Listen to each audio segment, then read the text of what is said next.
Assalamualaikum warahmatullahi wabarakatuh dan salam sejahtera. Nama saya Asniza binti Ishak bernama matrik 146721 bersama rakan saya Nurul Syifa binti Subri yang bernama matrik 147244 akan membentangkan tajuk kaedah-kaedah demonstrasi. Okey, baiklah, saya akan mulakan dengan definisi ataupun pengertian demonstrasi. Menurut Taya Yusof, demonstrasi berasal dari kata demonstration yang bererti memperagakan atau memperlihatkan proses kelangsungan sesuatu. Menurut Mok Song Sang pula pada 2002 memberi pengertian bahawa demonstrasi atau tunjuk cara sebagai teknik pengajaran dan pembelajaran yang melibatkan kemahiran-kemahiran tertentu yang mana guru akan mendemonstrasikan cara atau langkah sesuatu aktiviti di hadapan pelajar. Sebagai contoh, seorang guru atau orang lain yang sengaja diminta atau murid sendiri memperlihatkan pada seluruh kelas tentang suatu proses atau cara melaksanakan sesuatu perkara. Menurut Saifullah 2008, demonstrasi adalah pertunjukan tentang proses terjadinya sesuatu peristiwa atau benda sampai pada penampilan tingkah laku yang dicontohkan agar dapat diketahui dan difahami oleh para pelajar secara nyata atau tiruan. Demonstrasi adalah metod mengajar dengan cara memperagakan barang, kejadian, aturan dan urutan melakukan sesuatu kegiatan baik secara langsung maupun melalui penggunaan media pengajaran yang relevan dengan pokok bahasan atau materi yang sedang disajikan menurut Muhyiddin Shah 2000. Dari definisi-definisi ini, penelitian dapat menyimpulkan bahawa demonstrasi adalah cara-cara guru dalam mengajar dengan memperagakan atau mempertunjukkan kepada pelajar suatu proses, situasi, kejadian, urutan, melakukan sesuatu kegiatan atau benda tertentu yang sedang dipelajari, baik dalam bentuk sebenar ataupun dalam bentuk peniruan melalui penggunaan berbagai macam media yang relevan dengan pokok bahasan untuk memudahkan pelajar agar kreatif dalam memahami pelajaran yang diajar oleh guru. Seterusnya, kita beralih kepada tunjuk cara. Demonstrasi dan tunjuk cara merupakan satu kaedah yang sama tetapi mempunyai perkataan yang beza. Okey, kaedah tunjuk cara adalah kaedah yang telah lama digunakan di sekolah-sekolah. Kaedah ini dipilih terutama sebagai satu cara untuk membiasakan murid dengan prosedur yang perlu diikuti oleh mereka semasa membuat aktiviti seperti berkebun, menggunakan alatan dan sebagainya. Kaedah tunjuk cara yang berjaya mengandungi langkah-langkah yang memberi murid peluang menunjukkan bahawa mereka benar-benar memahami apa yang dipelajari di dalam kelas. Sesuatu tunjuk cara tidak akan berjaya dan lengkap jika tidak diberi peluang murid membuat sesuatu yang menunjukkan mereka telah menguasai maklumat, proses atau prinsip-prinsip tertentu. Menurut Tunku Sarina dan Yusmini 2006, kaedah tunjuk cara ataupun demonstrasi adalah salah satu kaedah yang paling sesuai membawa pelajar kepada hidup realiti. Tunjuk cara ialah satu kaedah yang memerlukan penglibatan kedua-dua belah pihak iaitu guru dan murid melalui pengajaran yang disampaikan secara praktikal. Guru dan pelajar akan sama-sama terlibat dalam melakukan aktiviti pada masa yang sama atau pada masa yang berbeza. Kaedah ini juga melihat kepada keupayaan pelajar untuk mengingat. Mengingat adalah lebih baik jika mereka membuat sesuatu sendiri berbanding dengan apa yang mereka dengar atau lihat. Kaedah serampang dua mata ini memberi peluang kepada pelajar bukan sahaja secara teori semata-mata, bahkan pelajar dapat melakukan apa yang dipelajari secara praktikal. Okay. Seterusnya kita pergi ke teori permodelan Bandura, yang mana teori ini adalah proses pembelajaran melalui pemerhatian tingkah laku model sebagai pemodelan ataupun modeling. Tingkah laku kanak-kanak adalah dipelajari oleh peniruan atau permodelan. Contohnya, pelajar akan memerhati apa yang disampaikan oleh guru dan guru merupakan role model untuk pelajar. Modeling ataupun peniruan, proses meniru model dan menghasilkan tingkah laku yang hampir menyerupai tingkah laku model tersebut. Untuk model pula ialah individu yang dirujuk atau ditiru serta mempunyai pengaruh mengubah tingkah laku pemerhati. Seterusnya kita pergi ke tujuan demonstrasi. Demonstrasi dapat membantu pelajar dalam mengatasi kesulitan belajar dan pemahaman pelajaran yang diajar oleh guru.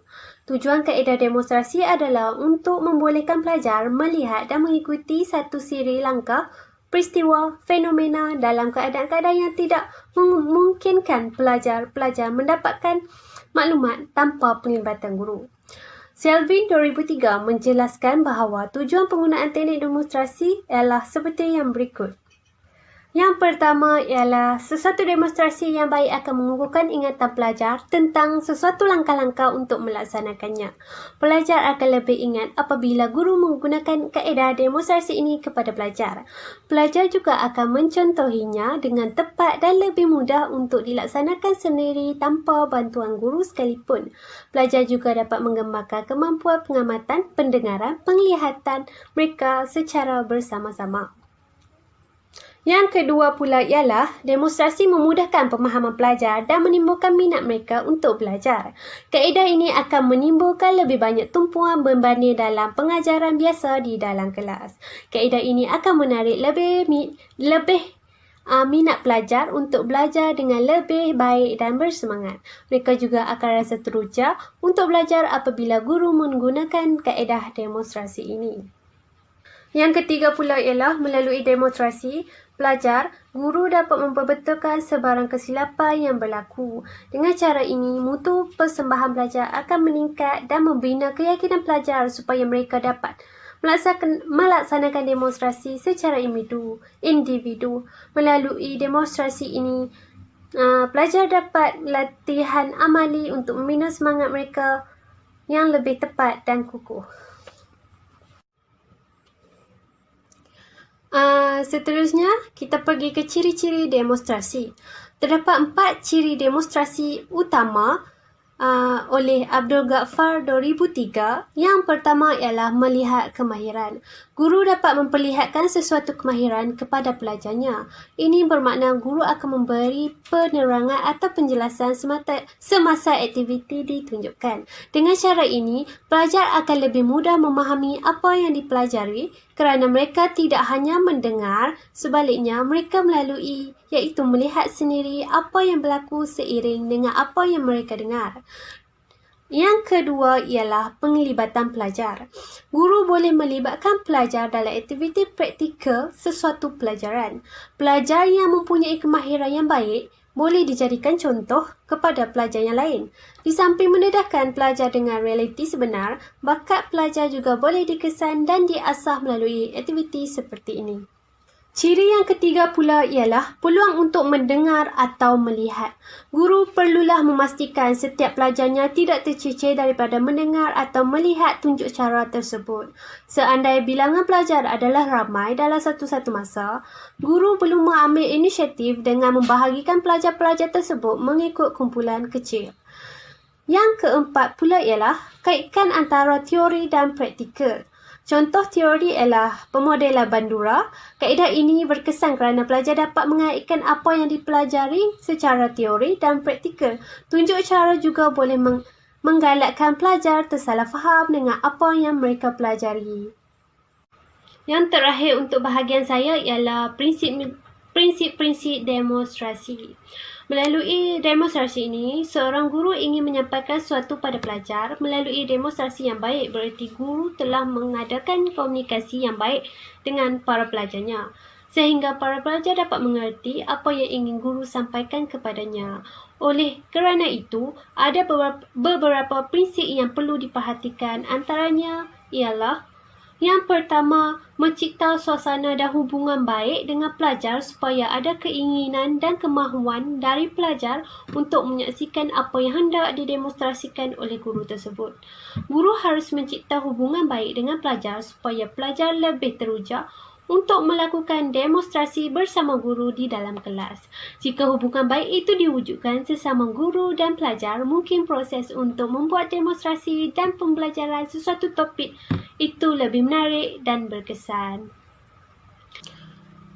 Prinsip yang kedua ialah mengusahakan agar demonstrasi ini jelas dan sistematik bagi para pelajar yang sebelumnya tidak memahami dan mengingati sesuatu pengajaran supaya lebih memahami apa yang dimaksudkan dan disampaikan melalui aktiviti demonstrasi ini.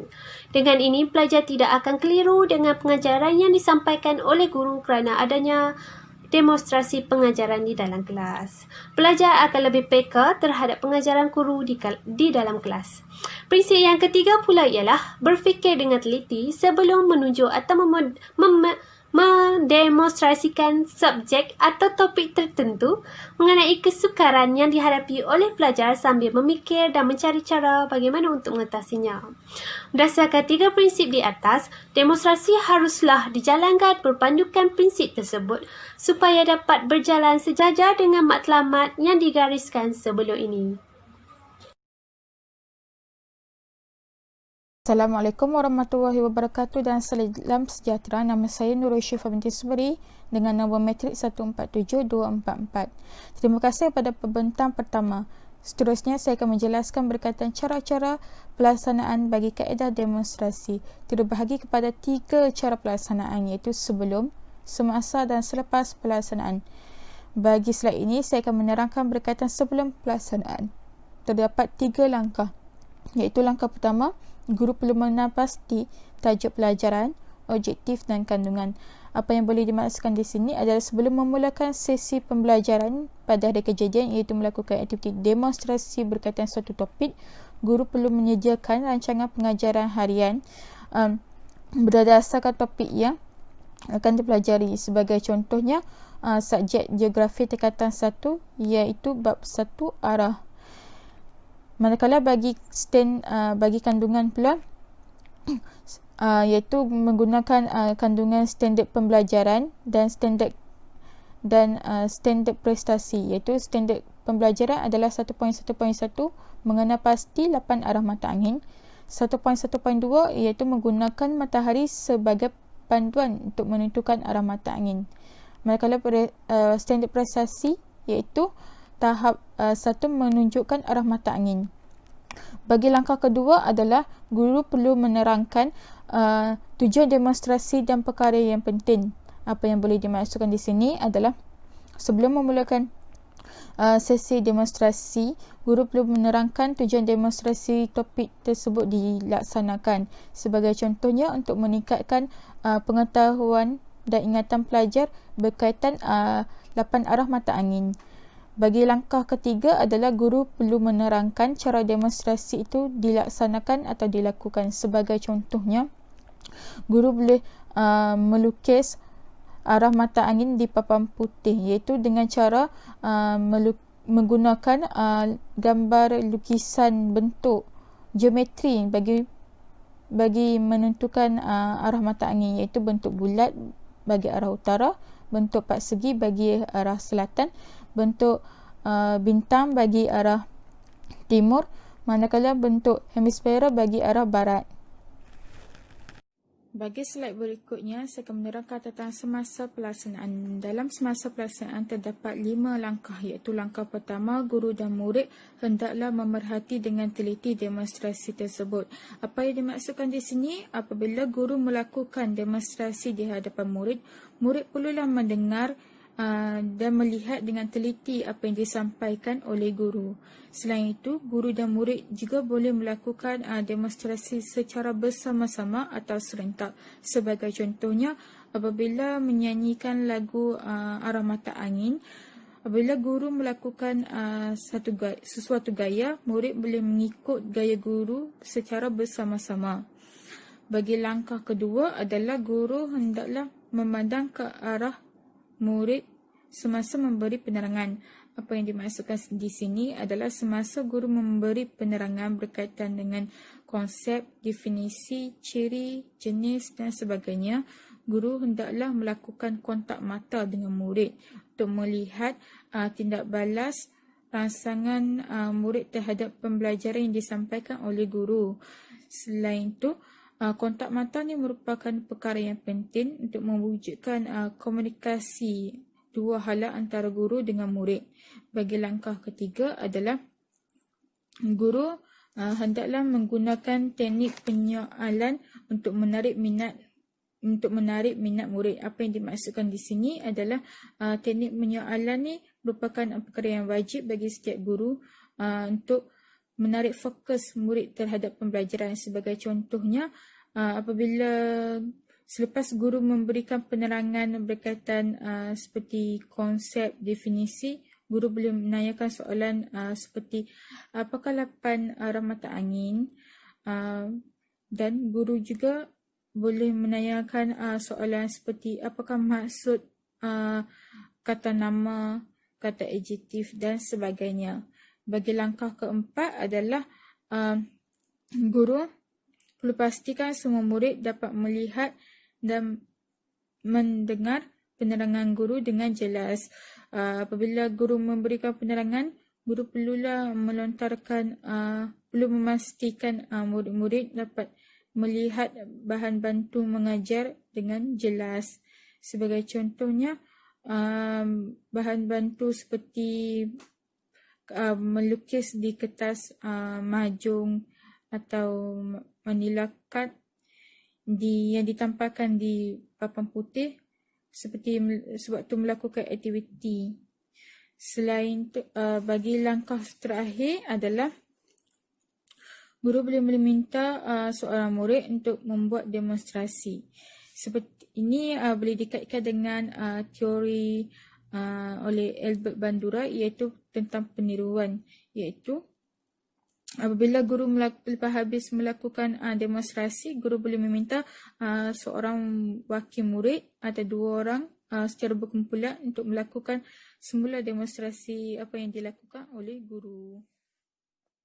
Dalam slide ini, saya akan menerangkan tentang selepas pelaksanaan. Dalam selepas pelaksanaan terdapat 3 langkah, iaitu langkah pertama, guru perlu berbincang dengan murid tentang aspek yang penting. Apa yang boleh dimaksudkan di sini adalah selepas sahaja selesai melakukan aktiviti demonstrasi berkaitan sesuatu topik, guru perlu berbincang aspek yang penting dalam topik tersebut. Sebagai contohnya, definisi, maksud atau langkah yang telah dipelajari. Bagi langkah kedua adalah guru perlu membantu murid untuk membuat rumusan demonstrasi. Apa yang boleh dilakukan di sini adalah selepas sahaja selesai demonstrasi dan langkah pertama dalam selepas pelaksanaan, guru perlu memilih salah seorang wakil murid untuk membuat rumusan atau refleksi berkaitan apa yang telah dipelajari dalam topik tersebut. Bagi langkah ketiga adalah aktiviti susulan. Apa yang boleh dilakukan di sini adalah sebelum menutup pembelajaran pada hari tersebut, guru perlu memberi aktiviti tambahan seperti latihan kerja rumah untuk meningkatkan daya ingatan dan pemahaman murid berkaitan topik dan demonstrasi yang telah dipelajari pada hari berikut. Dalam slide ini, saya akan menjelaskan berkaitan jenis-jenis demonstrasi, iaitu saya merujuk kepada Hisham Samsudin dalam laman SlideShare bertajuk Teknik-Teknik Pengajaran bertarikh pada 31 Oktober 2020. Di sini terdapat 3 model, iaitu model hidup, model simbolik dan model persepsi. Bagi model hidup adalah model sebenar yang digunakan untuk melakukan aktiviti demonstrasi. Di sini kita boleh mengaitkannya dengan teori pemodelan Bandura, iaitu guru menjadi role model kepada pelajar manakala rakan sebaya sebagai role model. Sebagai contohnya, guru menjadi model hidup atau model sebenar dalam melakukan aktiviti demonstrasi seperti melukis atau kraft tangan. Manakala bagi pendidikan khas pula melakukan aktiviti demonstrasi seperti 7 langkah mencuci tangan dengan betul. Bagi model kedua adalah model simbolik. Model simbolik ini merupakan demonstrasi berdasarkan langkah secara bertulis, gambar atau arahan guru. Sebagai contohnya, guru menulis di papan putih berkaitan langkah-langkah demonstrasi seperti demonstrasi melukis arah mata angin. Manakala seterus bagi arahan guru juga boleh melakukan demonstrasi seperti meminta murid untuk datang ke depan untuk melorek peta semenanjung Malaysia mengikut arah mata angin, seperti negeri Kedah di bahagian utara, negeri Kelantan di bahagian timur, manakala negeri Selangor di bahagian barat dan negeri Johor di bahagian selatan. Bagi model ketiga adalah model persepsi. Model persepsi ini melibatkan penggunaan video yang menayangkan suatu demonstrasi. Sebagai contohnya, video berkaitan cara-cara untuk mencuci tangan dengan betul melalui aplikasi dalam laman sesawang internet. Seterusnya, berkaitan video seperti video cara melukis bearing sedutan arah atau cara untuk melakukan letusan gunung berapi. Dalam slide ini saya akan menerangkan berkaitan kelebihan demonstrasi. Di sini saya merujuk kepada laman slide share yang bertajuk tunjuk cara Morafieza yang bertarikh pada 1 November 2020. Dalam kelebihan demonstrasi ini terdapat 5, iaitu pertama sekali pelajar tidak akan berasa bosan kerana sesi pengajaran yang sentiasa aktif dan menarik perhatian. Apa yang boleh dimaksudkan di sini adalah dengan melakukan aktiviti demonstrasi seperti melakukan banyak pergerakan iaitu melukis, menari atau bernyanyi akan menyebabkan murid tidak akan berasa bosan sepanjang sesi pembelajaran. Kedua adalah menguasai konsep dan prinsip dengan mudah. Apa yang boleh dimaksudkan di sini adalah dengan melakukan aktiviti demonstrasi secara langkah demi langkah akan menyebabkan murid lebih memahami konsep berkaitan suatu topik. Sebagai contohnya, maksud arah mata angin. Ketiga adalah meningkatkan ingatan pelajar terhadap langkah pelaksanaan. Apa yang dimaksudkan di sini? Apabila guru melakukan demonstrasi satu demi satu langkah akan menyebabkan murid lebih mengingat tentang aktiviti demonstrasi yang disampaikan oleh guru. Yang keempat adalah meningkatkan keyakinan pelajar untuk menjalankan sesuatu aktiviti. Contohnya, apabila guru melakukan demonstrasi di hadapan dan memanggil murid untuk melakukan seterusnya, murid akan lebih berasa yakin kerana mereka telah melihat sendiri demonstrasi yang dilakukan oleh guru. Sebagai contohnya, demonstrasi seperti melakukan letusan gunung berapi.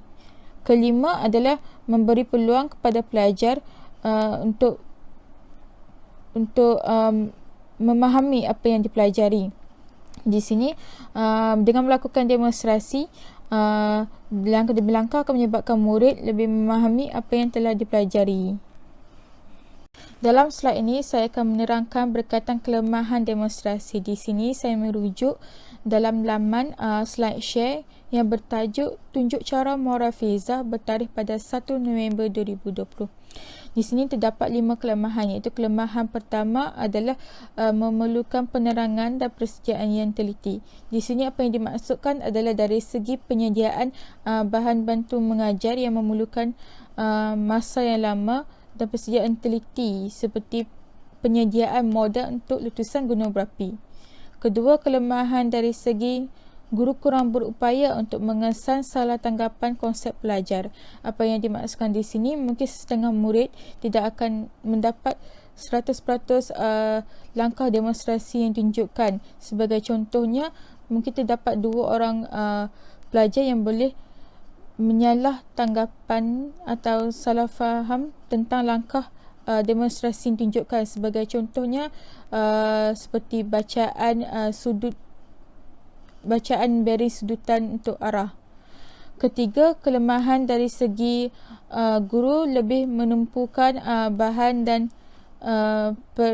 peralatan digunakan semasa mengajar. Di sini mungkin guru tanpa sedar akan fokus terhadap bahan bantu mengajar seperti gambar lukisan peta di papan putih. Keempat, kelemahannya dari segi mungkin menggalakkan peniruan tanpa pemahaman. Apa yang dimaksudkan di sini adalah dari segi apabila murid melakukan demonstrasi tanpa pemahaman. Sebagai contohnya, apabila topik berkaitan